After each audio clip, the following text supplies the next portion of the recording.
The whole town of Coldwater, Kansas in the summer of 1883 knew how to turn truth into lies before you could catch your breath. But the man who started the ugliest rumor that summer wasn't a romantic stranger. He was the one who'd been raised by the very hands of his victim. Dust hung thick in the air that June afternoon as the locomotive hissed to a stop at the Coldwater Depot. From the third passenger car emerged a woman who would change everything. Ruby Mae Watson was 24 years old, her dress too tight across the shoulders, her hands wrapped around a single battered leather suitcase that held her entire future. She was a mail-order bride, sent west by ink and paper in desperation, promised to a man she had never touched, never seen, never heard speak her name aloud. The step down from the train car was narrow, built for slender women. Ruby's foot caught the edge and she stumbled, arms windmilling for balance. The suitcase tumbled from her grip, bursting open, spilling her belongings across the platform. A few carefully altered dresses, a book about cattle ranching, a photograph of her mother in a tarnished silver frame. From somewhere near the saloon came cruel laughter. A man's voice, thick with beer, drifted across the platform. "Lord have mercy, she's bigger than Mercer's prize bull." Ruby's face burned as she dropped to her knees, gathering her things with trembling fingers.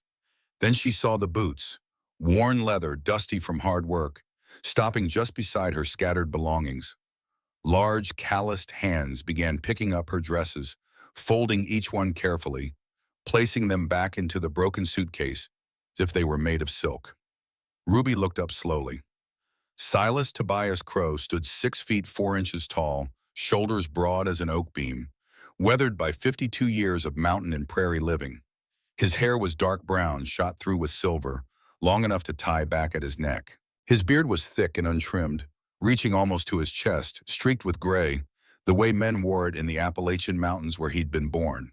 He didn't smile, but he didn't stare at her body with judgment either. He simply looked into her eyes with a steady, quiet gaze that made something in her chest loosen. When he spoke, his voice was deep and slow, carrying the distinct rhythm of Appalachia. "Miss Watson, I'm Silas Crow. You've come a long way to get here. Let me handle the rest." He finished gathering her belongings, then offered his hand to help her stand. His palm was rough with calluses, but his grip was gentle. Ruby took his hand and rose to her feet. For the first time in months, since she'd left Pittsburgh in shame, she felt something she'd almost forgotten. Safety. "Thank you," she whispered. Silas nodded once. "Wagon's just over there." From across the platform, leaning against a post near the saloon, another man watched them. Nash Coleman Tucker was 35, dressed like a businessman in a dark blue vest and polished shoes, his hair slicked back with pomade. Where Silas was rough and weathered, Nash was smooth and cultivated. Where Silas stood silent and solid, Nash moved with easy confidence. Nash pushed away from the post and walked toward them, boots clicking on the wooden boards. His smile was practiced and perfect. "Well, well, welcome to Coldwater, sister-in-law," Nash said, the words dripping with false warmth. "I'm Nash Tucker, Silas's younger brother. Welcome to our little corner of paradise." His eyes moved over Ruby from head to toe, not quite disguising the calculation behind the friendly expression. Ruby felt it immediately, that sense of being measured, weighed, assessed. "Thank you, Mr. Tucker," Ruby said quietly. Nash's smile widened. "Please call me Nash. We're family now." He glanced at Silas. "I see my brother's already shown you his legendary charm. All business, no conversation." He leaned slightly closer, lowering his voice. "Are you sure you came for the right brother? Easy to mix up the names in these mail arrangements." He said it like a joke, but his eyes said something darker. Something possessive. Before Ruby could respond, Silas moved, stepping between her and Nash. His broad shoulders blocked Nash from view. "We're leaving," Silas said quietly. Nash's smile never faltered. "Of course, Ruby, if you need anything, anything at all, you just let me know." Silas is a good man, but he doesn't always understand how to treat a lady from the city. The way he said lady made Ruby's skin crawl. Silas guided Ruby toward the wagon, one hand hovering near her elbow, but not quite touching. Behind them, Nash stood watching, his smile fading into something colder the moment they turned away. As Ruby climbed into the wagon, she caught a flash of memory. Her uncle's study in Pittsburgh 3 months ago. his voice cold and final. Ruby, you have no other options. A man from out west, 30 years older than you, who's never even met you. That's the only chance you've got. Your father's gambling debts destroyed this family, and your situation makes you unmarriageable here. Don't ruin this too. She remembered being 15 at her cousin's Christmas party, hearing the whisper just loud enough. She ate the entire dessert tray by herself, like an animal. It hadn't even been true, but truth didn't matter when the story was better. She looked at Silas as he climbed up beside her, taking the reins. This man who hadn't laughed at her, hadn't judged her. Maybe this strange arrangement could become something real. The wagon rolled out onto the open prairie. Kansas stretched out endlessly, grass rippling under the summer wind. Far to the north, hills rose like dark shadows. Silas didn't force conversation. After several minutes of comfortable silence, he raised one hand and pointed toward the distant hills. Those are the Smoky Hills. Come winter, they're covered in snow. Come spring, there's wildflowers everywhere you look. Ruby found her voice. Did you grow up in those hills? No, ma'am. Grew up in the Appalachian Mountains back in Kentucky. Came out here when I was 18 with nothing but a rifle and $50 I'd saved. Why did you leave? Silas was quiet for a moment. My parents died when I was 16. Fever took them both within a week. Left me and Nash orphaned. He was only 10 years old. I raised him best I could, brought him west, sent him to school when we had money. Thought he'd turn out better than me. Nash seems very different from you, Ruby said carefully. He's smart, always was, but he wanted to be a gentleman, wanted to prove he was better than his mountain roots.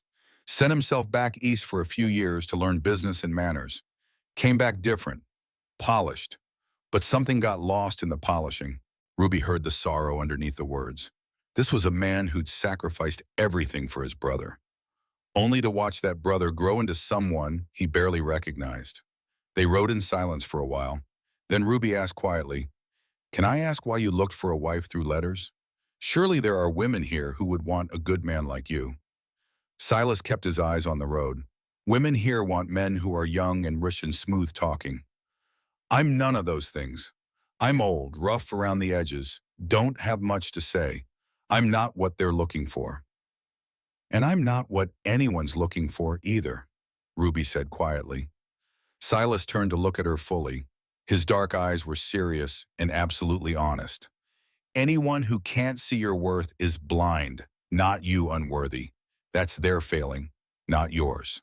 The words hung in the air between them, simple and profound. Ruby felt something crack open in her chest. This wasn't just safety anymore. This was the beginning of something else. They arrived at the ranch as twilight painted the sky gold and orange. The house was simple but solid, 2 stories of good timber, with a wide porch and windows glowing with lamplight. Behind it stood a barn, a chicken coop, fenced pastures where cattle grazed. It wasn't grand, but it was clean and well-maintained, and it felt more like home than anywhere Ruby had lived in years. Silas helped her down from the wagon, his touch brief and respectful, then carried her broken suitcase to the door. Inside, the house smelled of wood smoke and leather and coffee. The furniture was simple but well-made, everything clean and organized. He led her upstairs and opened a door to reveal a small bedroom with a window overlooking the pasture. A bed with clean quilts, a washstand, a chair by the window. "This is your room," Silas said quietly. "There's a lock on the inside of the door. I sleep downstairs." Ruby turned to look at him, surprised. "You don't expect me to share your bed?" Silas met her eyes steadily. "A marriage certificate on paper doesn't mean you lose the right to decide for yourself. When you're ready, if you're ever ready, you'll tell me. If that day never comes, I'll still keep my promise to take care of you." Something in Ruby's chest cracked open wider. This rough, bearded mountain man was treating her with more dignity than anyone in her educated, civilized family had ever shown her. "Thank you," she whispered, meaning it with every fiber of her being. Silas nodded and turned to leave. He paused at the door. "I'll have supper ready in about 20 minutes. Nothing fancy, just bacon and beans and bread. You come down when you're ready." After he left, Ruby sat on the bed and let herself cry. Quiet tears of relief and exhaustion and fragile hope. 20 minutes later, she descended to find Silas at the stove, dishing food onto two plain plates. She sat at the table and he placed a plate in front of her. He bowed his head briefly in silent prayer, then began to eat. Ruby picked up her fork, acutely aware of every bite, the old anxiety creeping back. After a few minutes, she spoke carefully. "Is this enough food? I mean, there's more if I'm still hungry." Silas looked up, genuinely confused. "You want more? I can cook more. Should have asked what you usually eat." Ruby realized he didn't understand. He thought she was simply asking because she was hungry, not apologizing for her existence. "In Pittsburgh," she said carefully, "people used to say I ate enough for 3 people." Silas chewed thoughtfully, then spoke in that measured way he approached everything. "Out here, people notice who works hard and who keeps their word. The rest, how much you eat or what you look like, that's none of their business." It was such a simple statement, but it settled something in Ruby's heart that she'd been carrying for years. After supper, Silas pulled out an old banjo from beside the fireplace. The instrument was worn, but clearly treasured. He plucked a few notes, adjusting the strings, then began to play. The melody was slow and mournful, speaking of mountains and loneliness and memories that never quite faded. "You play beautifully," Ruby said softly. "My mother taught me, back in the Appalachian Mountains when I was a boy." He was only 10, so small and scared. I didn't know how to comfort him except to play the songs Mama used to play. His fingers picked out another verse, notes floating through the quiet house. "I raised him as best I could, worked whatever jobs I could find, saved every penny, finally got enough to buy this land, sent Nash to school whenever we had money, wanted him to have opportunities I never had." He paused. "But sometimes I wonder if I did it wrong. He looks at me now like I embarrass him, like I'm a reminder of everything he wants to forget." "That's not your fault," Ruby said quietly. "Maybe not, but it's still painful." He set the banjo aside. "I'm not good with words, Miss Ruby, but I want you to know something important. You're safe here. Whatever brought you all the way west to marry a stranger, it doesn't follow you through that door. This is your home now." Ruby felt tears prick her eyes again, but this time they were different, something that felt dangerously close to hope.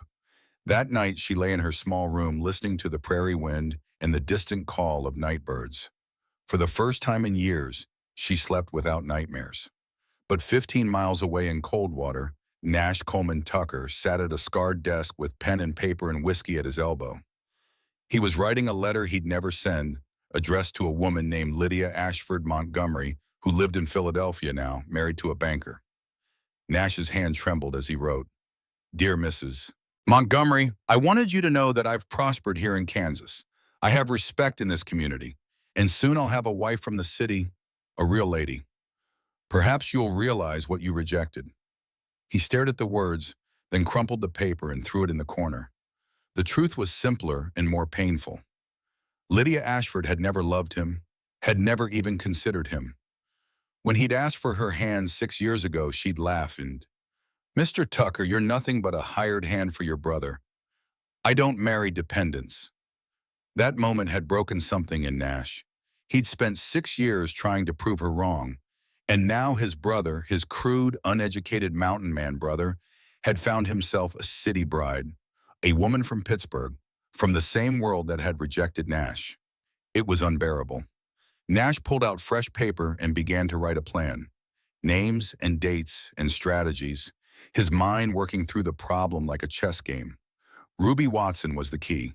If he could turn the town against Silas, if he could show everyone that the rough mountain man didn't know how to treat a refined lady properly, if he could position himself as the civilized alternative, then everything would shift.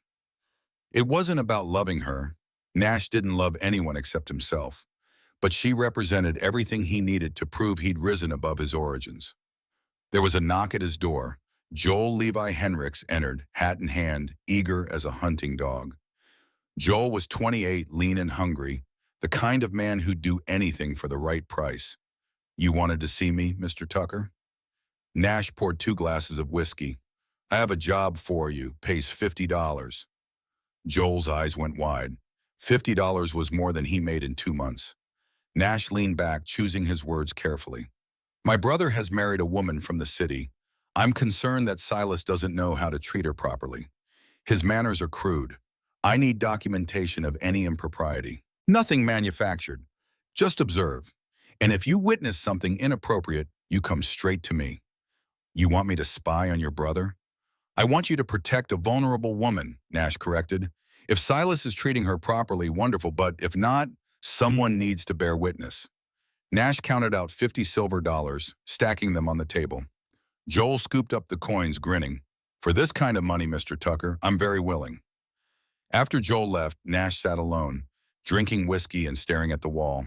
He was already composing what he'd say to the townspeople, how he'd express concern without seeming vindictive, how he'd position himself as the worried brother.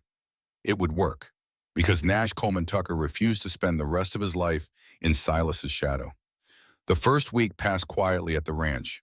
Ruby learned the rhythms of the work, how to gather eggs from the chickens, how to pump water from the well, how to mend fences. Her body ached from unfamiliar labor. Her hands blistered, but there was something deeply satisfying in it. On the third day, she noticed one of the chickens limping badly, its left leg at an odd angle. The hen had been pushed away from food by the others, huddling miserably in the corner. "What about that one?" Ruby asked Silas. Silas glanced over and shook his head. "Leg's broken. She won't survive. Best to use her for soup." "Could we fix it? Set the bone?" "I read about making splints in one of my books." Silas studied her, then nodded. "If you want to try, go ahead." Ruby spent the next hour fashioning a tiny splint from thin strips of wood and clean cloth, binding the broken leg as gently as she could while the chickens squawked indignantly. She placed the hen in a separate, small coop with food and water within reach. 3 days later, the chicken was standing on both legs. A week after that, she was walking almost normally. Silas came out one morning and stood watching the hen scratch at the ground, then turned to Ruby with something that might have been a smile beneath his beard. "You've got a talent and patience. Those are worth more than most people realize." That afternoon, Silas asked if she wanted to learn to ride properly. Ruby's immediate response was fear. "I'm too heavy. I'll hurt the horse." Silas led her to the corral where a sturdy older mare stood waiting. "This is Juniper. She's 16 years old, strong as an ox. She's pulled wagons loaded with half a ton of supplies. You're not going to hurt her." Ruby approached slowly. Juniper didn't shy away, just stood steady and calm. Silas showed her how to mount, how to settle into the saddle, how to hold the reins. "Don't rush. The horse can feel fear. Just breathe." Ruby breathed. Juniper began to move. A slow, gentle walk around the corral, Silas walking alongside. For the first time in her life, Ruby felt something like freedom, movement, power, the wind in her face and the simple joy of doing something she'd never thought possible. When she'd completed a full circle, Silas's rare smile appeared. "You did good. Real good." Those 3 words meant more than any elaborate compliment ever had. That evening by the fire, Ruby asked, "Why did you really look for a wife through letters? There must be more to it." Silas poked at the fire, sending sparks spiraling upward. "I figured I'd live alone, and that was all right. But I turned 50 last year. Started thinking about what happens to this place when I'm gone. Nash will inherit it, but he doesn't love it. He sees it as money, as status, not as home. I thought maybe if I had a wife, a partner, someone who understood what it means to build something that lasts, maybe it wouldn't all disappear." He turned to look at her. "I didn't advertise expecting love. Just honesty, partnership, someone willing to work beside me." "And that's all you want?" Ruby asked softly. "I suppose I hope for more, but I won't demand it. Whatever grows between us, if anything grows, it'll be because we both choose it."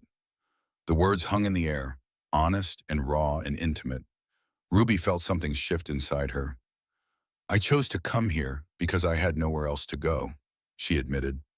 "But I'm starting to think I might have chosen right for better reasons than I knew." They sat together in silence as the fire burned down to embers, both beginning to understand that this arrangement might become something real. But out in Coldwater, Joel Henricks was watching and waiting, 50 silver dollars heavy in his pocket, ready to earn his pay the moment opportunity presented itself. And Nash Tucker was planning, always planning, building his trap one careful lie at a time. The eighth day dawned beautiful, sunny and warm with a breeze that kept the heat bearable.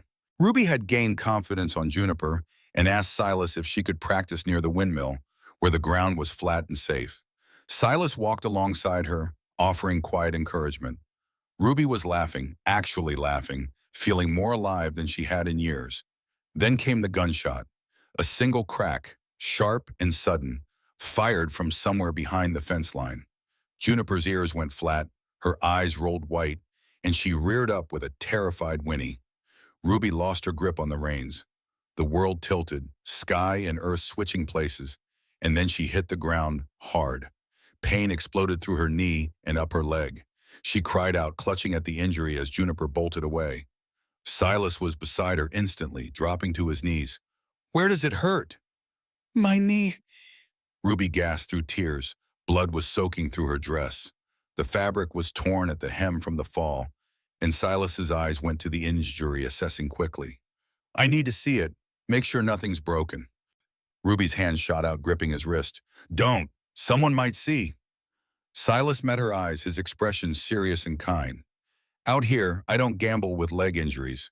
If it's broken and we don't set it right, you could lose the ability to walk." Ruby's breath came in short gasps. Finally, she nodded. Silas carefully tore the hem of her dress, just enough to expose her knee. His hands were shaking, not with desire, but with worry. He examined the swelling, the scrape, the bruise already blooming purple. "Not broken," he said with relief, "but badly bruised. We need to wrap this." He pulled the kerchief from around his neck and used it to bind her knee gently, his touch so careful Ruby barely felt pain. "I'm going to carry you back to the house. Is that all right?" Ruby nodded, and Silas lifted her as if she weighed nothing. His arms were strong, his chest solid, and Ruby found herself leaning into him, too hurt and exhausted to maintain her usual walls. Neither of them saw Joel Henricks watching from behind the fence line, a smile spreading across his face. Neither of them heard him mount his horse and ride hard toward Coldwater, already composing the story in his head. By the time the sun set that evening, the rumor was already spreading through town like wildfire. At the saloon, Joel sat surrounded by 5 men, his voice carrying across the room. "I'm telling you what I saw with my own eyes. Silas Crow tore his wife's dress right there in the open field. She said don't, clear as day, but he kept right on going. Pulled that fabric up past her knee like she was livestock, not a lady." One man shifted uncomfortably. "Silas isn't that kind of man." Joel leaned forward. "I know what I saw. And that woman, big as she is, she came out here desperate. Probably doesn't know she has rights. Someone needs to look out for her." From the doorway, Nash Tucker entered, his expression carefully arranged into concern. "I heard about Ruby's accident. Is she all right?" Joel nodded slowly. "The fall was bad enough, but what your brother did after, Mr. Tucker, that's what worries me." Nash sat down, signaling for a drink. "My brother raised me. I love him. But he's always been rough, never understood civilized ways. I've been worried about this since I heard he'd sent for a city bride. The seed was planted. By morning it would have roots. By the end of the week it would be a tree no one could cut down." Mrs. Pritchard, owner of the general store, heard the story from her husband that night. She shook her head with pursed lips. "Mountain men. They don't understand how to treat proper women. That poor girl coming all this way just to be subjected to such treatment." At the church, Reverend Samuel Pike heard the whispers after Sunday service. He said nothing, but his silence was its own kind of judgment. Back at the ranch, unaware of the poison spreading through Coldwater, Ruby lay in her bed with her knee wrapped and elevated. Silas had brought her supper on a tray, had checked the bandage with gentle hands, had asked 3 times if she needed anything for the pain. "Silas," she said as he turned to leave, "did I do something wrong? Asking you not to look, I mean." He turned back, his weathered face serious. "No, ma'am, you were in pain and scared. That's natural, but I need you to understand something important. I will never, not ever, let anyone I care about suffer because I'm worried what strangers think. Your health matters more than their opinions. What if they talk? Let them talk. The truth is between you and me. That's all that matters." But as Silas lay in his bed that night, staring at the ceiling, A small voice of worry whispered in the back of his mind. He'd seen the way people looked at him in town sometimes. The rough mountain man, the outsider. He'd never cared before, content to live on his land and ignore their judgments. But now he had Ruby to protect. And if the town turned against him, they'd turn against her too. He didn't know yet that the turning had already begun. In his room above the saloon, Nash Tucker blew out his lamp with a satisfied smile.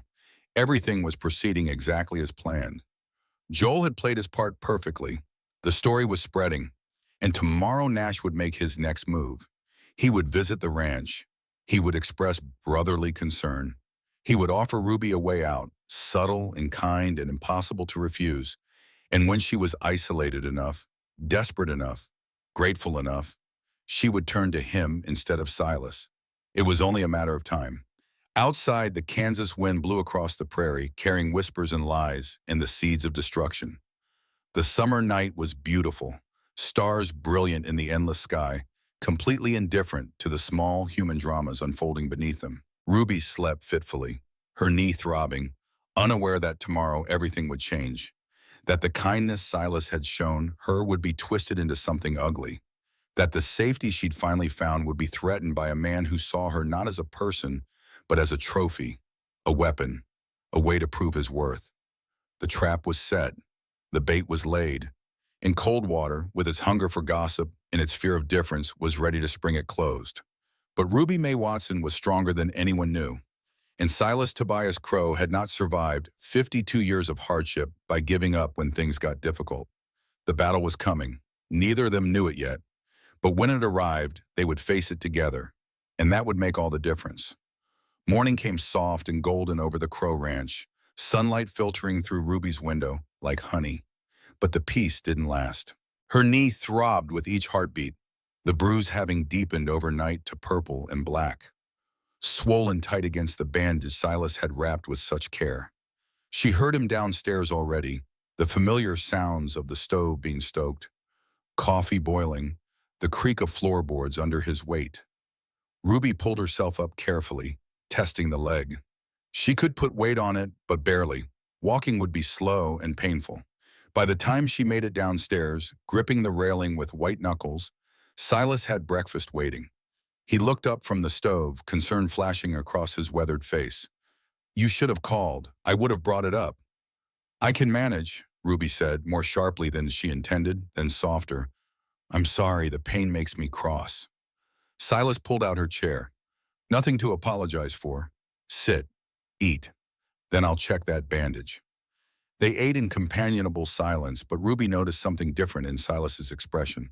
A tightness around his eyes. A wariness that hadn't been there before. "What's wrong?" she asked. Silas set down his fork slowly.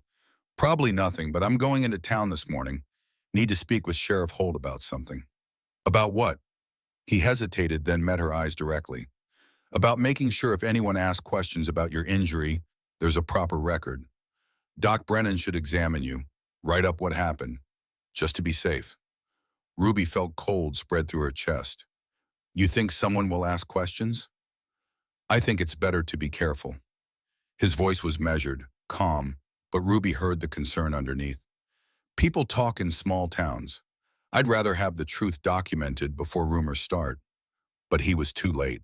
The rumors had already begun. In Coldwater, Mrs. Harriet Pritchard opened her general store at precisely 8 o'clock as she had every morning for 23 years. She was 62, rail-thin, with steel-gray hair pulled back so tight it seemed to stretch her face. Her store was her kingdom, and gossip was the currency she valued most. The first customer was barely through the door when Mrs. Pritchard leaned across the counter, voice dropping to a conspiratorial whisper. "Have you heard about the Crow situation?" Mrs. Eleanor Jensen, a farmer's wife with 4 children and precious little time for nonsense, shook her head.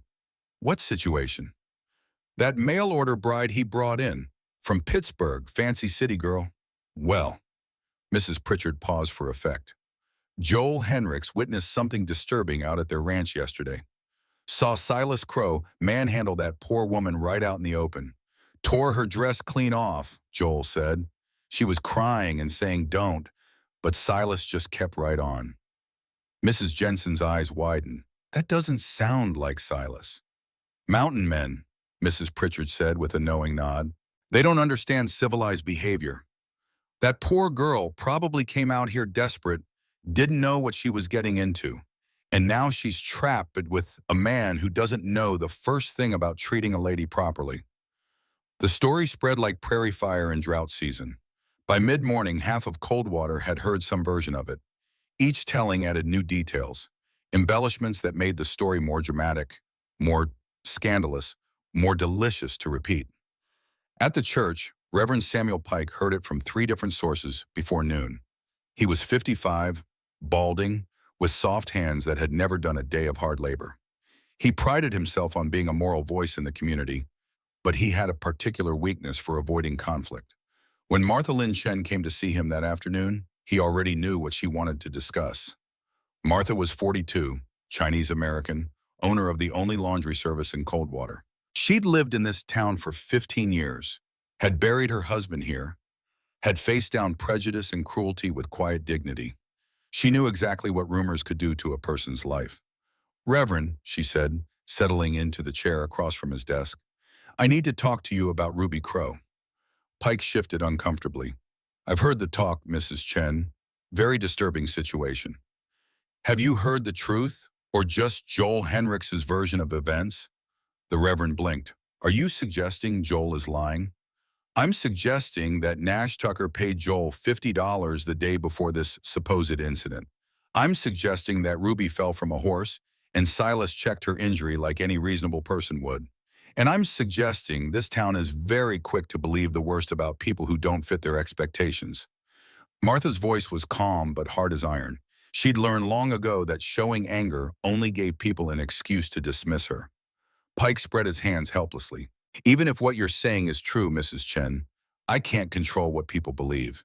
And frankly, your own history with Nash Tucker makes your defense of the Crows seem rather partisan.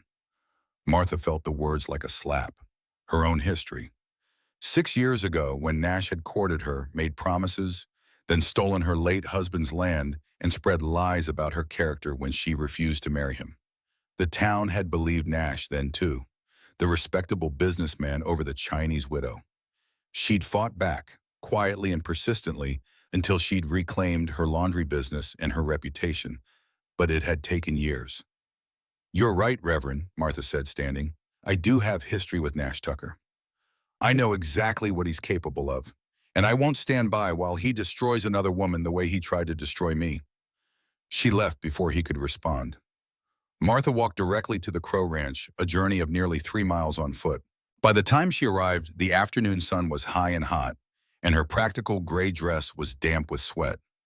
Ruby answered her knock, leaning heavily on the doorframe, her face drawn with pain. Mrs. Crow, Martha said, my name is Martha Chen. We need to talk. Inside, over tea that Silas brewed strong and dark, Martha told her story. She spoke calmly, without dramatics, laying out the facts the way she'd learned to do when facts were all you had. 6 years ago, Nash Tucker had courted her. Her husband, William, had been dead less than a year. Nash presented himself as helpful, concerned, a friend in her time of need. He'd offered to help her manage William's small plot of land, handle the legal paperwork, ensure she didn't lose everything. I signed papers, Martha said quietly.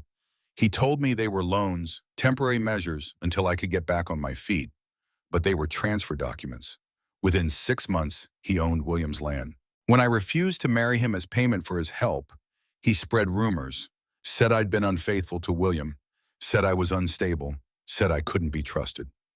Ruby listened, her teacup forgotten in her hands, watching this composed woman describe her own destruction with such matter-of-fact calm.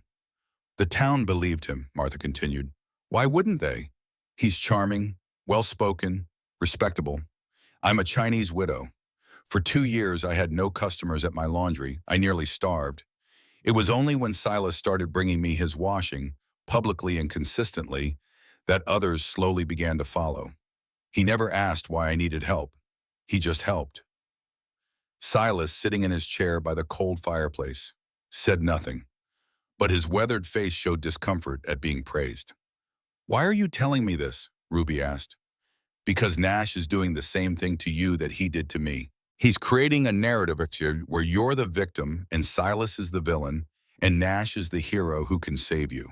And this town will believe it because it's a better story than the truth. What is the truth? Martha leaned forward. The truth is Nash Coleman Tucker cannot stand being second to his brother in anything. He sees you as a trophy, proof that he can win something Silas has. He doesn't love you. He doesn't even know you. You're just a symbol of everything he thinks he deserves. Ruby felt sick. She'd known Nash made her uncomfortable, but this calculated cruelty was beyond anything she'd imagined. What do we do? She asked. We fight back, Martha said simply. But we have to be smart about it. We need proof of what Nash is doing. We need allies. And we need you to be strong enough to stand up in front of this town and tell your truth, even when they don't want to hear it. Over the next hour, they made a plan. Silas would go to Sheriff Abner Holt, explain the situation, provide context. Martha would quietly reach out to the few people in town she trusted, plant seeds of doubt about Joel's story. Ruby would see Doc Brennan, get a medical examination that would document the injury was consistent with a fall, nothing more. But even as they planned, they all knew the hardest part was yet to come. Nash Tucker arrived at the ranch the next afternoon, riding a glossy black horse that probably cost more than most people in Coldwater earned in a year. He dismounted with practiced grace, carrying a basket covered with a checkered cloth. Ruby watched from the window as he approached. Silas was out checking the cattle, wouldn't be back for another hour. She considered not answering the door, but something told her this confrontation was inevitable. Better to face it now, on her terms. She opened the door before he could knock. Nash's smile was warm and concerned, his eyes immediately going to her bandaged knee visible beneath her hem. Ruby, I heard about your accident. I brought some things from town, fresh bread, charm, use other supplies. How are you feeling? I'm fine, thank you. Ruby didn't step aside to let him in. Nash's smile flickered slightly. May I come in? Just for a moment. I've been so worried. Against her better judgment, Ruby stepped back. Nash entered, setting the basket on the table, looking around the simple room with barely concealed superiority.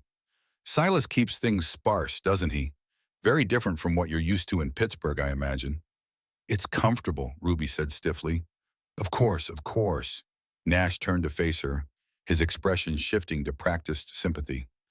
Ruby, I know we barely know each other, but we're family now, and family looks out for each other. I've been hearing things in town. Troubling things. What things? People are concerned about you, about how you're being treated.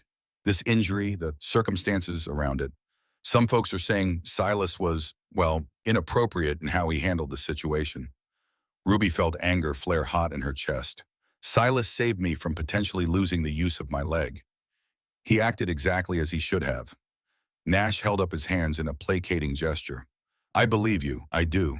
But you have to understand how it looks to others. Silas is rough, uneducated in the ways of polite society. He doesn't understand that a man needs to be more careful with a lady's modesty, her reputation. In Pittsburgh, would a gentleman tear a woman's dress in public, even with good intentions? We weren't in public. We were on our own land. But you were visible from the road. Joel Henrik saw everything, and now he's told others. The damage to your reputation is already done. Nash took a step closer. Ruby, I can help you. I have influence in this town. I can guide the narrative. Make sure people understand this was just a misunderstanding. But you need to let me help you. I don't need your help.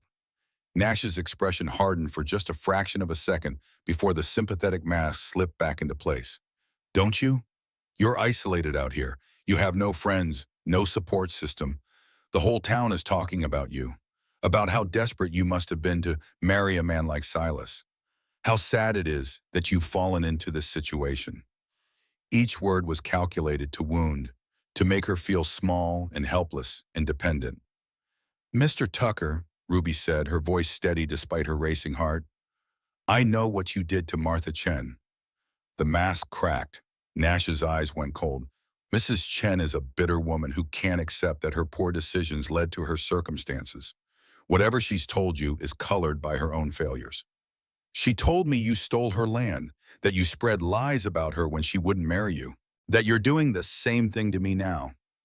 Nash laughed, but there was no humor in it. And you believe her? A Chinese widow with an axe to grind over a respectable businessman? Ruby, you're smarter than that. Or at least I thought you were. I believe her because I've seen the way you look at me. Like I'm a thing to be acquired, not a person. I believe her because every word you've said today has been designed to make me doubt myself, doubt Silas, doubt everything except you. Nash's friendly expression vanished entirely, replaced by something ugly. You're making a mistake.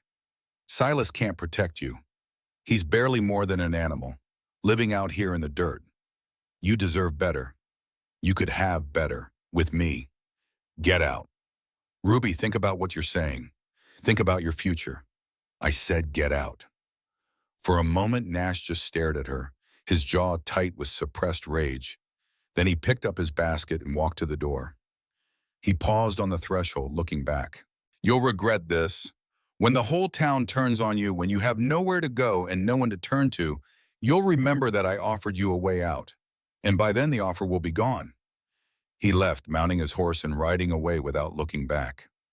Ruby sank into a chair, her hands shaking. She'd stood up to him, refused to be intimidated. But Nash's threat echoed in her mind. When the whole town turns on you. What would she do then? When Silas returned an hour later, he found Ruby sitting in the dimming light, staring at nothing. He listened as she recounted Nash's visit, his face growing darker with each word. I should have been here, he said when she finished. I'm glad you weren't. If you'd been here, it would have been different. Angrier. This way I got to face him myself. I got to tell him no. Silas knelt beside her chair, looking up at her with those steady dark eyes. I'm proud of you, but Nash is right about one thing. This is going to get harder before it gets better. Are you sure you want to fight this? I could arrange passage back to Pittsburgh. You could start over somewhere else. Ruby reached out and placed her hand over his rough, calloused one. I spent my whole life running from people's judgments, trying to make myself smaller and quieter and less. I'm done running. If I leave now, Nash wins. He gets to prove Silas isn't good enough. He gets to prove I wasn't strong enough. And I won't give him that. Something shifted in Silas's expression. Respect, admiration, and something deeper that neither of them was quite ready to name. Then we fight, he said simply. Together. The next morning, Silas rode into town to see Sheriff Abner Holt. The sheriff's office was a small wooden building near the center of Coldwater, with bars on one window and a worn sign that had been repainted more times than anyone could count. Holt was 58 years old, with thinning gray hair and a weather-beaten face that had seen too much human cruelty to be shocked by much anymore. He'd been sheriff for 12 years, elected and re-elected because he was fair, thorough, and absolutely incorruptible. He was also one of the few men in Coldwater who'd never treated Silas like a second-class citizen. Silas, Holt said, gesturing to the chair across from his desk. Heard you might be coming in. This about your wife's injury? You already heard about it? Whole town's heard about it. Question is, which version is true? Joel Henrichs' story or yours? Silas laid it out simply and directly. The gunshot that spooked the horse. Ruby's fall. The need to check her injury immediately to assess whether the bone was broken. The brief, necessary exposure of her knee. The proper bandaging. Nothing inappropriate. Nothing improper. Just basic medical sense. Holt listened without interrupting. Making notes on a piece of paper. When Silas finished, the sheriff leaned back in his chair. I believe you, Silas. I've known you 15 years. You're the most honorable man I've met. But believing you and being able to do something about this are two different things. What do you mean?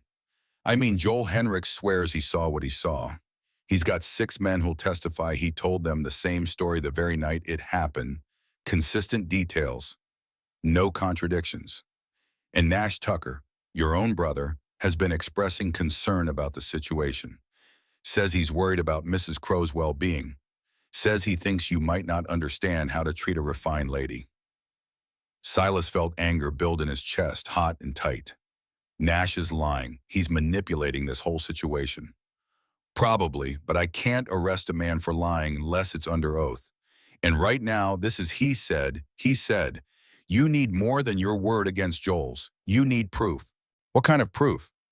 Holt thought for a moment. Get Doc Brennan to examine your wife. Get him to write up a medical report documenting that her injury is consistent with a fall, that the treatment was appropriate. That'll help. Find out if anyone else saw or heard anything that contradicts Joel's story. And for God's sake, watch your back. If Nash is behind this, he's not going to stop with rumors. Silas stood, extending his hand. Holt shook it firmly. One more thing, the sheriff said. There's been talk about calling a community meeting at the church. Let people air their concerns, hear different sides of the story. Reverend Pike is considering it.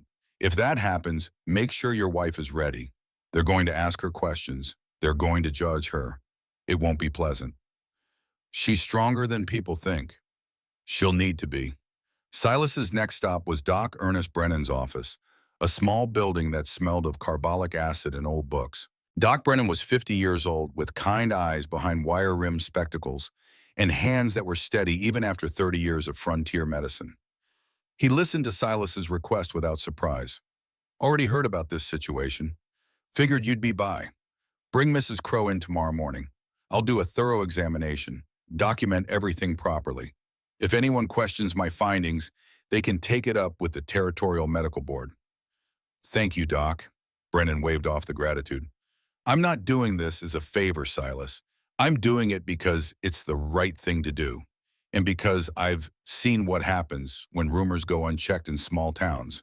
People get hurt. Sometimes they get killed. I won't be party to that if I can help it. The examination the next morning was professional and thorough.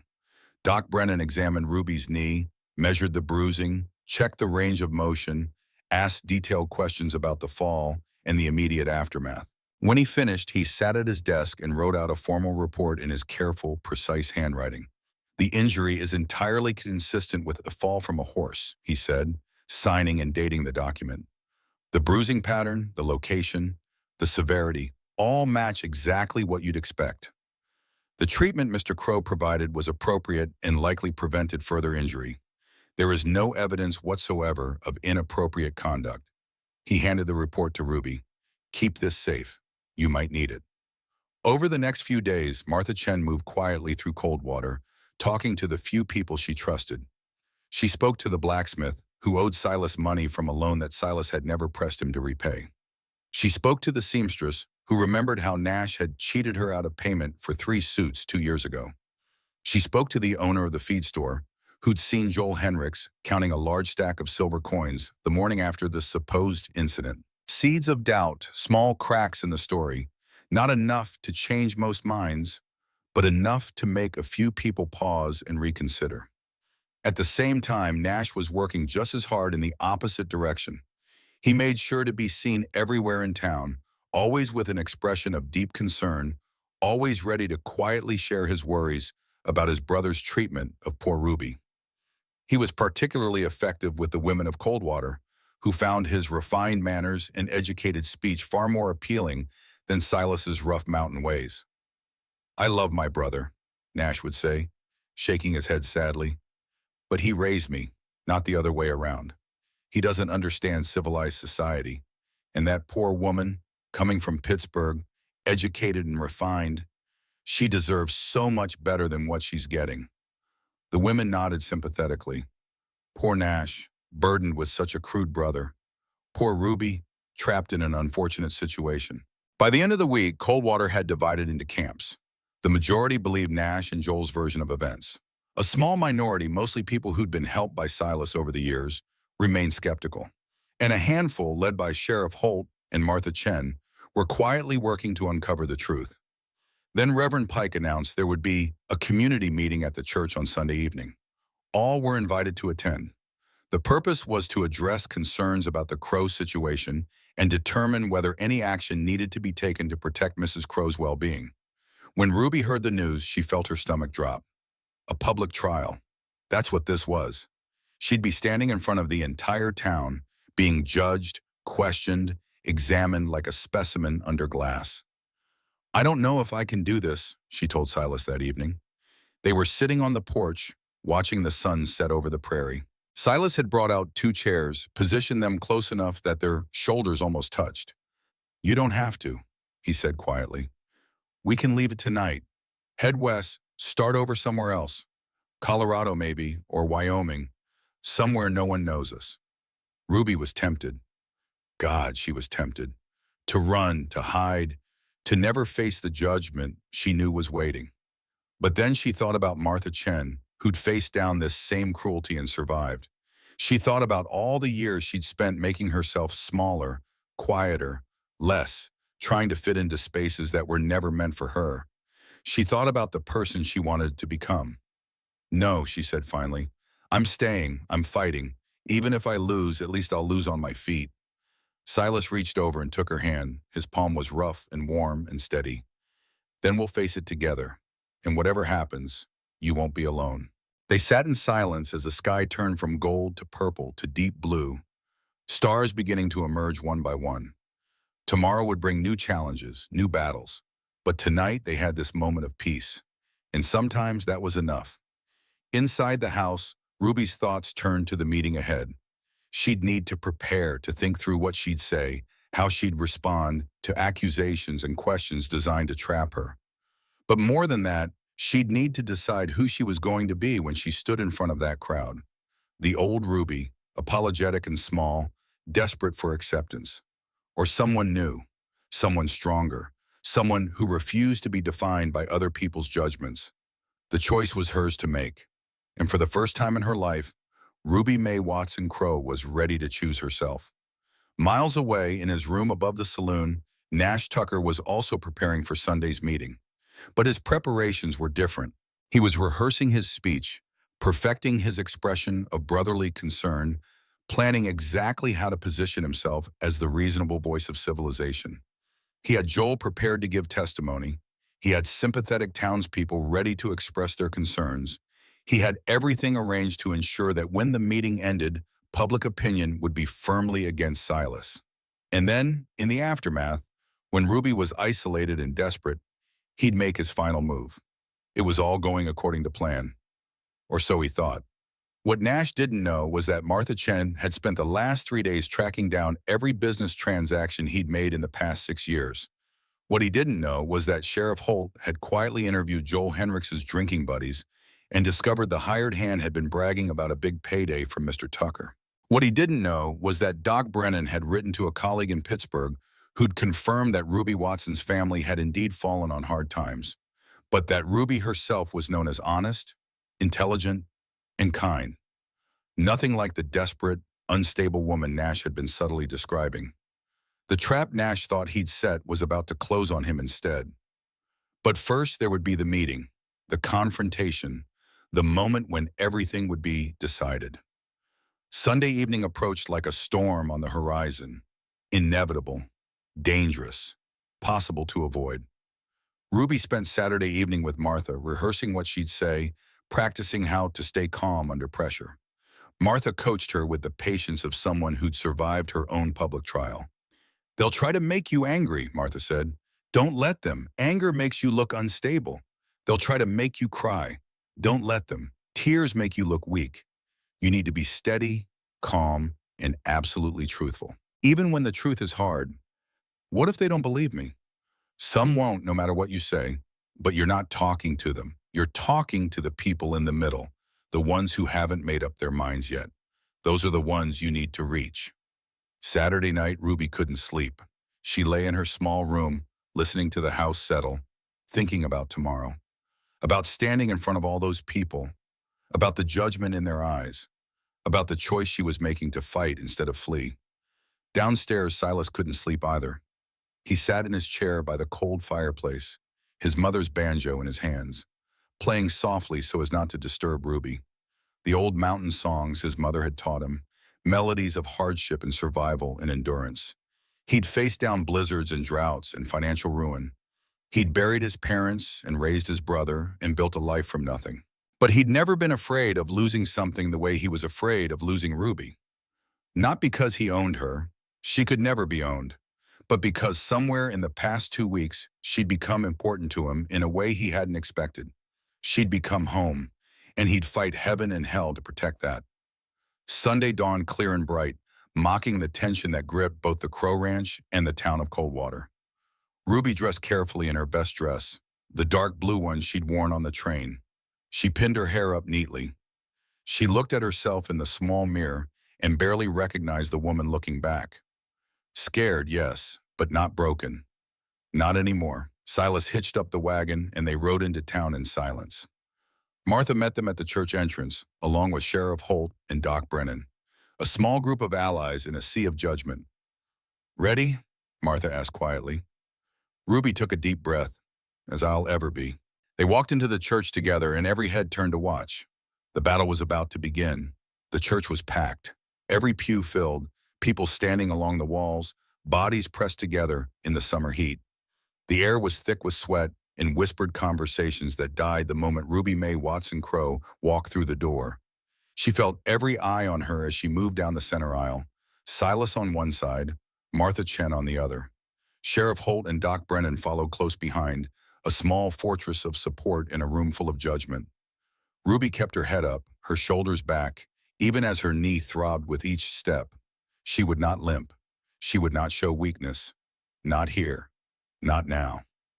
Reverend Samuel Pike stood at the front, hands clasped nervously, his soft face shining with perspiration. He'd never been comfortable with conflict, preferred his sermons to focus on gentle topics like forgiveness and grace.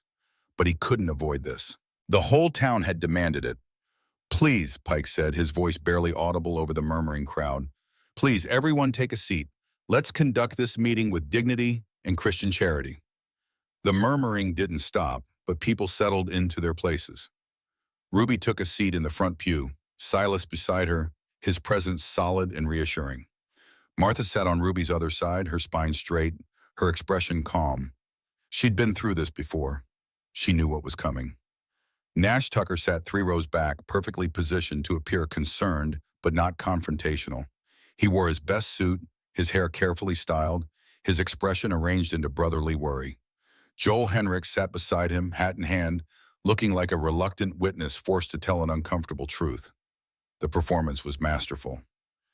"We're gathered here this evening," Pike began, clearing his throat, "to address concerns that have been raised about the well-being of Mrs. Ruby Crowe. Some members of our community have witnessed or heard of incidents that trouble them.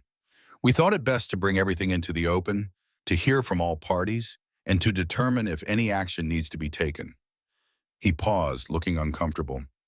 "Mr. Henricks, would you please share what you witnessed?" Joel stood slowly, playing the part of the reluctant truth-teller. He twisted his hat in his hands, looked down at his feet, then finally met the crowd's eyes. "I don't like saying this," Joel began, his voice carrying just the right note of discomfort.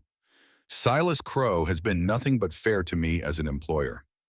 But what I saw last week, I can't stay silent about it." He described the scene, Ruby riding the horse, the fall, and then, in language carefully chosen to sound damning without being explicitly false, he described Silas tearing Ruby's dress, exposing her leg, while she said don't, and tried to pull away. "I know what I saw," Joel concluded, "and it didn't look right. A man should have more respect for a lady's modesty, especially in public view where anyone could see."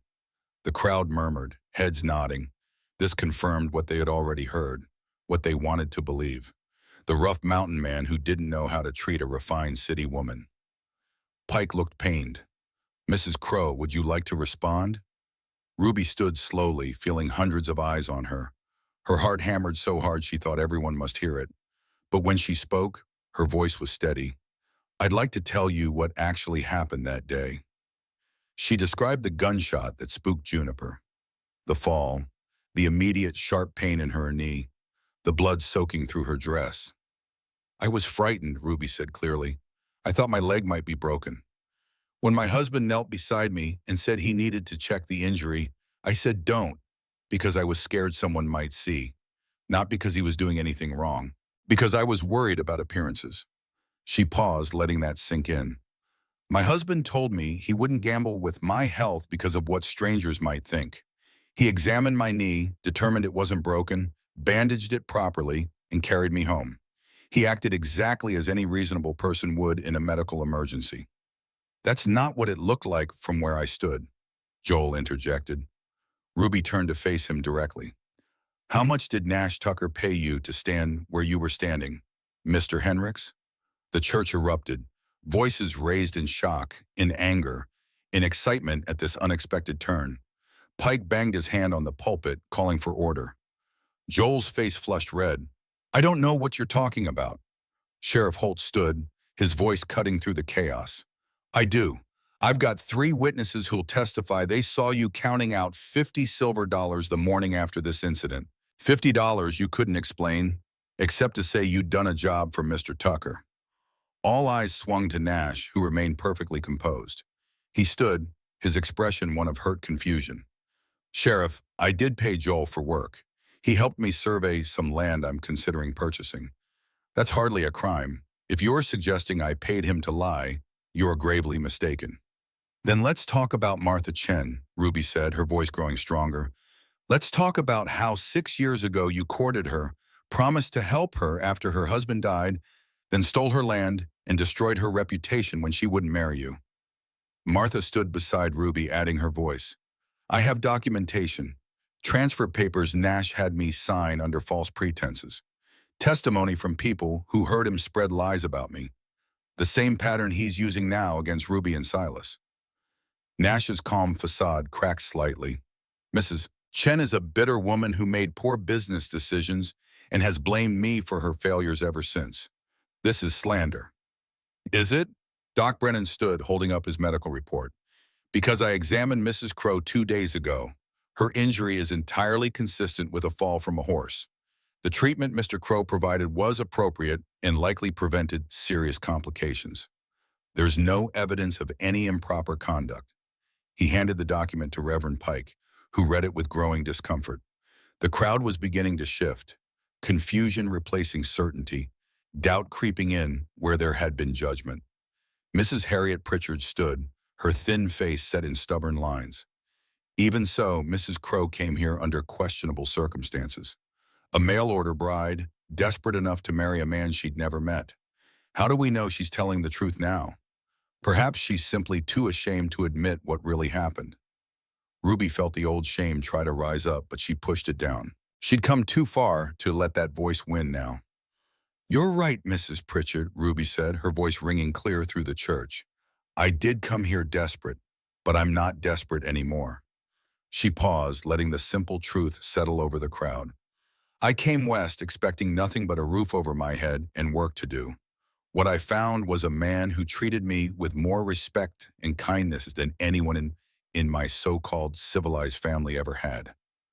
Ruby's voice grew stronger. "You want to judge me for being desperate? Fine, judge me. But understand this. I may have come here with nothing, but I'm not nothing. I'm not a victim who needs rescuing by Nash Tucker or anyone else. I'm a woman who made a choice, who's willing to work hard, who won't be defined by other people's prejudices." The silence that followed was profound. Ruby stood there, trembling but unbowed, having spoken a truth that resonated beyond just her own situation. Then slowly, a man in the back row stood. It was the blacksmith, a burly man named Tom Crawford, who owed Silas money from 3 years ago. "I got something to say," Crawford announced. "Silas Crow loaned me $200 when my forge burned down. Didn't ask for collateral, didn't charge interest, didn't press me when I couldn't pay on time. He just said, 'Pay me when you can, Tom. We all need help sometimes.' That's the man you're accusing of being cruel and dishonorable."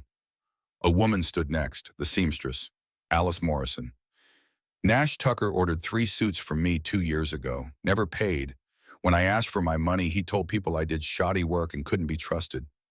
I nearly lost my business. That's the man you're trusting to tell you the truth about his brother." One by one, people stood. The feed store owner, who'd extended credit to Silas during a hard winter and been repaid with interest plus a generous tip. The widow Thompson, whose roof Silas had repaired without being asked and refused payment for. The school teacher, who remembered Nash cheating at cards and lying about it when caught. Not everyone. The majority still sat silent, unwilling to publicly change their position. But enough stood to create a tide, a shift in the atmosphere of the room. Nash's composure was cracking. His jaw was tight, his hands clenched. He stood again, his voice sharp with barely controlled anger. "This is ridiculous. You're all being manipulated by a woman who's clearly unstable, and a brother who's always resented my success. I came here out of genuine concern for Ruby's well-being, and this is what I get? Accusations and slander? Then explain the $50 to Joel, Sheriff Holt said calmly. Explain the pattern with Mrs. Chen. Explain why a land survey would require payment in cash immediately after an incident involving your brother. I don't have to explain anything to you, Nash snapped. I'm not on trial here. Maybe you should be, Martha said quietly. Nash turned on her, his mask finally falling away completely. You should be grateful I even looked at you. A Chinese widow, nothing to offer but a dying business and a name no one could pronounce. I gave you opportunities you didn't deserve, and you threw them back in my face. The racism in his voice, the unveiled contempt, shocked even some of his supporters. This wasn't the smooth, educated gentleman they thought they knew. There it is, Martha said, her voice steady despite the hurt in her eyes. That's the real Nash Tucker. Not the concerned brother, not the civilized businessman, just a small, bitter man who can't stand being second to anyone. Nash looked around the church, seeing the shift in expressions, the doubt in eyes that had been certain moments before. He was losing control of the narrative, losing the respect he'd so carefully cultivated. He played his last card. Fine, he said, his voice cold. You want the truth? I'll give you the truth. Silas has been incompetent in managing our shared land holdings. I have documentation of his poor decisions, his refusal to modernize, his stubborn insistence on outdated methods. As his business partner and brother, I have the legal right to petition for control of the property if he's proven incapable. He pulled papers from his jacket pocket, holding them up. I didn't want it to come to this. I hoped to handle it quietly, within the family. But if you're going to force my hand, then yes, I'm petitioning for control of the Crow Ranch on grounds of Silas's incompetence and his recent behavior that calls his judgment into question. Silas stood slowly, his weathered face showing the first real anger Ruby had seen from him. His voice when he spoke was quiet but carried the weight of mountains. Those papers are forgeries. I never signed any partnership agreement with you, Nash. The land is mine, bought with money I earned, registered in my name alone. You've been telling people we're partners for years, but it's a lie. Prove it, Nash challenged. Sheriff Holt pulled it out of a folder. I already did. Check the land registry office. The Crow Ranch is registered solely to Silas Tobias Crow.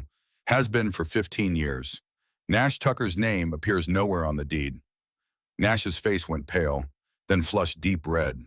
He'd been caught in a fundamental lie, one that undermined everything else he'd claimed. Reverend Pike found his voice, shaky but determined. Mr. Tucker, I think you should leave. This meeting was supposed to be about ensuring Mrs. Crow's welfare, not about your business dealings with your brother. This isn't over, Nash said, his voice low and dangerous. He looked at Ruby with pure hatred. You could have had everything. Respect, comfort, a real place in this community. Instead, you chose him. You'll regret it.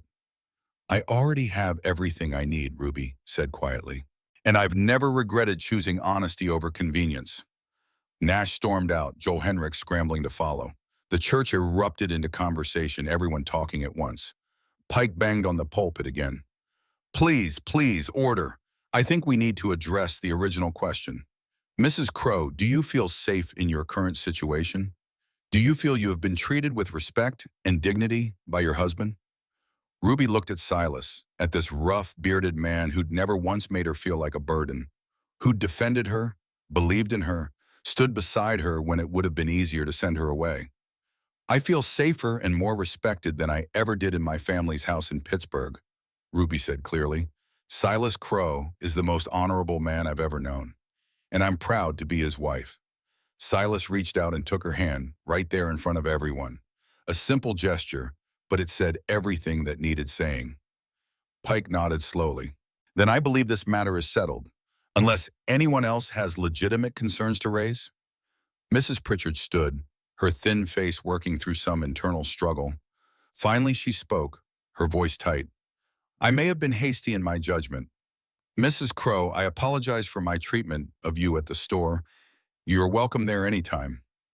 It wasn't warm, it wasn't effusive, but it was something. a crack in the wall of judgment. Others followed, some with genuine apologies, others with grudging acknowledgments that maybe they'd been too quick to believe the worst.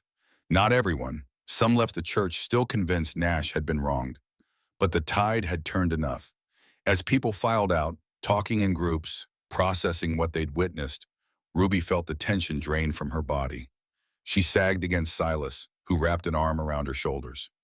"You did good," he murmured. "Real good."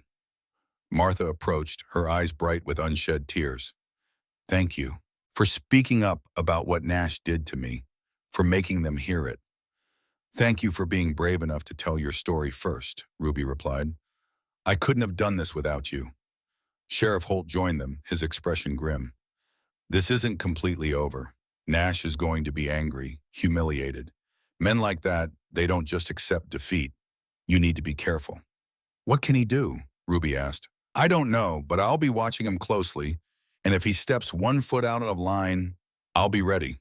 Doc Brennan added, "I'll make sure copies of my medical report are filed with the territorial authorities, just in case anyone tries to revive these accusations later." They were building a fortress of documentation and witnesses, creating a record that couldn't be easily dismissed or forgotten. As they left the church, stepping out into the warm evening air, Ruby saw the town with new eyes. It wasn't perfect. It wasn't even particularly welcoming. But it was hers now, in a way it hadn't been before. She'd fought for her place here. She'd earned it. The ride back to the ranch was quiet, each of them lost in their own thoughts. The sun was setting, painting the prairie in shades of gold and orange and deep purple. When they reached the house, Silas helped Ruby down from the wagon, his hands gentle on her waist. For a moment they stood there, close enough that she could feel the warmth radiating from him, could smell the scent of leather and prairie grass that clung to his clothes. "Ruby," he said quietly, "I need to tell you something." Her heart jumped. "What?" "When I sent for a mail-order bride, I was looking for partnership, companionship, someone to help build this place into something that would last. I wasn't looking for love, didn't think I had any left to give after all these years." He paused, his dark eyes holding hers. "But somewhere between you fixing that chicken and standing up in that church tonight, something changed. I can't offer you poetry or fancy words, but I can offer you honesty.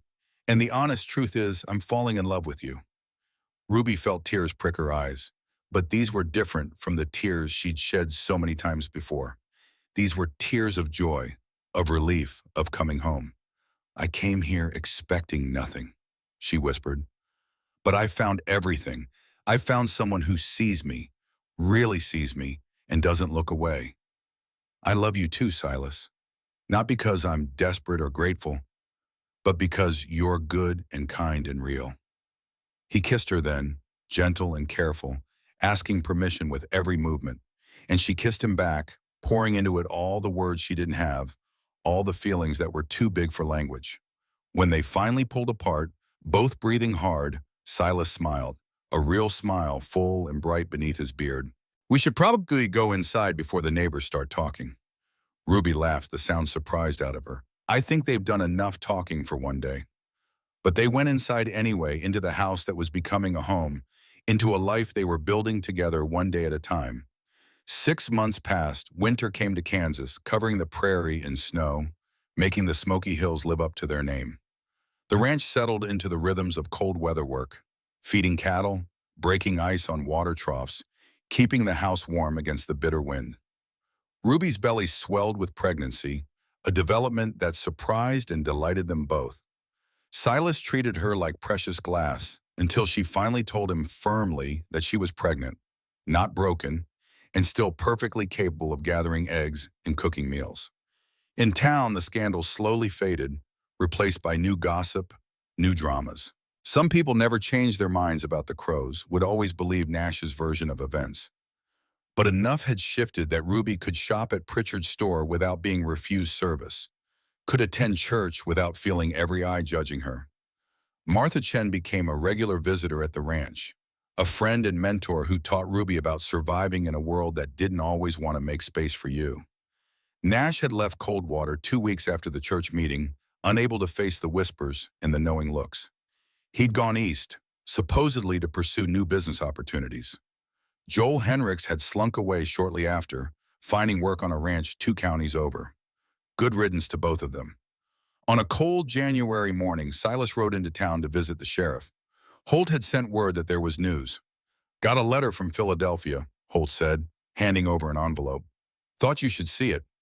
The letter was from a bank, forwarded through legal channels. It informed Silas that Lydia Ashford Montgomery, wife of banker Charles Montgomery, had written to their institution inquiring about Nash Coleman Tucker.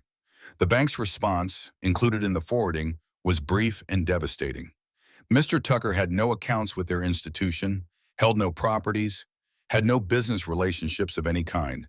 In fact, their records showed he'd been refused a basic savings account 3 years ago due to insufficient funds and questionable references. All of Nash's talk of success, of business opportunities, of rising in the world, had been lies. He'd been living on credit and borrowed money, maintaining an illusion of prosperity while slowly drowning in debt. Lydia Montgomery's inquiry had been prompted by Nash's own letters to her, begging for a chance to prove himself, promising her he was now worthy of her consideration. She'd investigated and found nothing but smoke and mirrors. The final humiliation, she'd written back to Nash directly, a copy of which the bank had thoughtfully included. Mr. Tucker, I barely remember you. You were a clerk in my father's office 15 years ago. I have no interest in renewing any acquaintance. Please do not contact me again. Silas read the letters twice, then folded them carefully. He destroyed himself chasing a ghost. Some men do, Holt agreed. Question is, will he stay gone? I think so. There's nothing left for him here except shame. And if there's one thing Nash can't tolerate, it's being seen as less than he pretends to be. Silas rode home slowly, thinking about his brother, about the bright, clever boy Nash had been, full of potential and promise, about the bitter, destructive man he'd become, eaten alive by resentment and the need to prove himself better than everyone else. It was sad, but it was also a choice Nash had made over and over until there was no turning back. When Silas reached the ranch, he found Ruby in the kitchen, one hand on her swollen belly, the other stirring a pot of stew. She looked up when he entered, her face lighting up with a smile that made his chest ache with love. How was town? Informative, Silas said, hanging up his coat. Nash is gone for good, won't be coming back. Good, Ruby said simply. Then, do you think he'll ever find what he's looking for? Silas thought about the letters, about Lydia Montgomery, who barely remembered Nash existed, about all the years Nash had wasted trying to prove something to people who didn't care. No, he said honestly, because what he was looking for doesn't exist. He wanted to be someone important, someone respected, someone who mattered. But he never understood that those things come from who you are, not from what you have or who acknowledges you. Ruby nodded, understanding in her eyes. She'd fought her own battle with that need for external validation, had learned the hard way that the only approval that truly mattered was your own. Come here, she said, reaching for him. Feel this. She placed his hand on her belly, and he felt it, the flutter of movement, their child turning in the womb.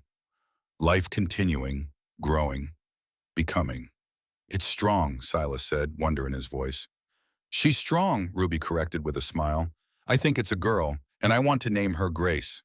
Grace, because that's what brought us together, not desperation or convenience or circumstance. Grace. Unearned, unexpected, transformative grace. Silas pulled her close as her belly would allow, and kissed the top of her head. Grace Crow, I like it. They stood there in the warm kitchen, the stew bubbling on the stove, snow falling softly outside, creating a world that was just the two of them and the life they were building. It wasn't perfect. Life never was. There would be hard times ahead, difficult seasons, challenges they couldn't foresee. But they'd face them together. These two people who'd come together as strangers and built something real, something that lasted. The next spring, as the prairie bloomed with wildflowers and the Smoky Hills turned green, Ruby gave birth to a daughter. Grace Ellen Crow came into the world on a warm April morning, weighing 8 pounds and announcing her arrival with lungs that suggested she'd inherited her mother's strength of will. Silas delivered the baby himself, the doctor not making it in time from town. his hands steady and sure as he caught his daughter and placed her on Ruby's chest. He wept openly, unashamed, as he watched his wife cradle their child. Martha Chen arrived that afternoon, bringing food and supplies and the kind of practical help that only someone who truly understood could provide. She held Grace while Ruby slept, rocking the baby and singing soft songs in Chinese, her own losses and griefs woven into blessing for this new life. Over the coming weeks, visitors came from town, some out of genuine kindness, others out of curiosity. Mrs. Pritchard brought a carefully knitted baby blanket. Doc Brennan examined both mother and child and pronounced them perfectly healthy. Sheriff Holt stopped by with a handmade wooden rattle, looking uncomfortable with sentiment, but clearly pleased. Even Reverend Pike came, offering a blessing and a tentative olive branch, his own conscience apparently troubled by how close he'd come to siding with Nash's cruelty. The community that had nearly destroyed them was slowly, imperfectly, becoming something better. Not because everyone had changed their hearts, but because Ruby and Silas had refused to be defined by others' judgments. They'd stood their ground, told their truth, and forced people to confront their own prejudices. Some had listened, some had learned, and that was enough. On Grace's first birthday, they held a small celebration at the ranch. Martha came, of course, Sheriff Holt and his wife, Doc Brennan, a handful of neighbors who'd become genuine friends rather than just acquaintances. As the adults talked and the spring sun shone warm on the prairie grass, Ruby stood on the porch holding her daughter, watching Silas teach Grace how to pet a chicken gently. Martha joined her, two women who'd survived their own trials and emerged stronger. Do you ever think about what would have happened if you'd left when Nash first started his campaign? Martha asked quietly. Ruby considered the question. Sometimes. I think about how easy it would have been to run, to decide I wasn't strong enough, wasn't worth the fight, but then I look at this. She gestured to the scene before them, the home they'd built, the life they'd created. And I'm so glad I stayed. So is the town, whether they know it or not, Martha said. You showed them something important. That cruelty doesn't win just because it's loud. That truth matters. That standing up for yourself isn't the same as being difficult. Ruby smiled. You showed me that first. When you told me your story, when you stood beside me in that church, you gave me the courage to fight. We gave each other courage, Martha corrected. That's what women do when the world tries to tear us down. We stand together. As the afternoon wore on and the celebration wound down, Ruby found herself thinking about the journey that had brought her here. From Pittsburgh to Kansas, from desperation to belonging, from someone defined by others' cruelty to someone who defined herself. It hadn't been easy. There had been pain, fear, moments when giving up seemed like the only option. But she'd persevered, with Silas beside her, with Martha's friendship, with her own stubborn refusal to be broken. And now she had this, a home, a family, a place in the world that she'd earned not through compliance or diminishing herself, but through standing firm in who she was. That evening, after everyone had left and Grace was asleep in her cradle, Ruby and Silas sat on the porch watching the sun set over the prairie. The same view they'd watched that first week, when everything was uncertain and fragile. Do you ever regret it, Ruby asked, advertising for a wife, taking a chance on a stranger? Silas took her hand, his thumb tracing circles on her palm. Every day I wake up grateful that you answered that advertisement, that you were brave enough to come west, that you chose to stay when leaving would have been easier. I chose you, Ruby said simply, and I'd make that choice again every single day. As darkness fell and stars emerged one by one in the vast Kansas sky, they sat together in comfortable silence. Two people who'd found each other across distance and circumstance, who'd built something real from nothing, who'd faced down cruelty and emerged victorious. Not because they were perfect, but because they were honest, because they chose each other, day after day, in small acts and large gestures, because they understood that love wasn't about grand gestures or poetic words. It was about showing up, about standing beside someone when the world turned against them, about building a life together, one day at a time, one choice at a time. And in the end, that was enough. More than enough. It was everything. The story of Ruby Mae Watson and Silas Tobias Crow became the kind of tale people told in Coldwater for years afterward. Not the scandal Nash had tried to create, but the truth of what actually happened. They talked about the city woman who came west with nothing and built a life through strength and determination. About the mountain man who proved that honor wasn't about polish or education, but about character. About the town that almost made a terrible mistake and learned something important in the process. And when people asked Ruby years later what advice she'd give to someone facing impossible odds, she always said the same thing. Stand your ground. Tell your truth. Don't let anyone else define who you are or what you're worth. It won't be easy. People will judge you, condemn you, try to make you small. But if you stay true to yourself, if you find the people who see your worth and hold on to them, you'll survive. More than survive. You'll thrive. Because that's what she'd done. That's what this story, this life had taught her. And it was a lesson worth sharing. The end came not with drama, but with peace. Years of quiet happiness, of work and love and family. Silas and Ruby grew old together on their prairie ranch, watching their daughter grow, welcoming grandchildren, building a legacy that had nothing to do with wealth or status and everything to do with integrity. When people remembered them, they didn't talk about the scandal or the confrontation or the battle against prejudice. They talked about the love, about two people who found each other across impossible distances and built something that lasted. That was the real story. That was what mattered. And on warm summer evenings, when the wind blew across the Kansas prairie and the Smoky Hills stood purple against the sunset, you could almost hear it. The ghost of a banjo playing mountain songs, a woman's laughter, a child's voice calling across the yard, the echo of a life well lived, the echo of a love that endured, the echo of truth victorious. And that, in the end, was the only story worth telling.